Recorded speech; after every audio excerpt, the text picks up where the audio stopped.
Hi guys, welcome back to our channel. It's me, Fisha.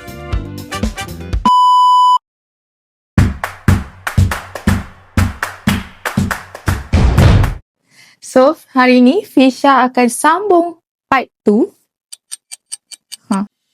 Part 2, cara-cara pilih laptop mengikut kesesuaian korang. Korang yang kerja design, video editor atau korang student multimedia, korang kena cari laptop yang spek tinggi tau. Sebab software design ni berat tau.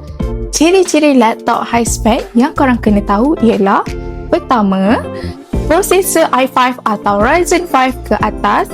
Kedua, RAM 16GB RAM. Ketiga, GPU dedicated AMD atau Nvidia. Keempat, storage kalau boleh 512GB ke atas tau. Kalau korang tengah cari laptop yang high spec tapi korang nak harga jackpot, korang boleh DM Mechanize sekarang.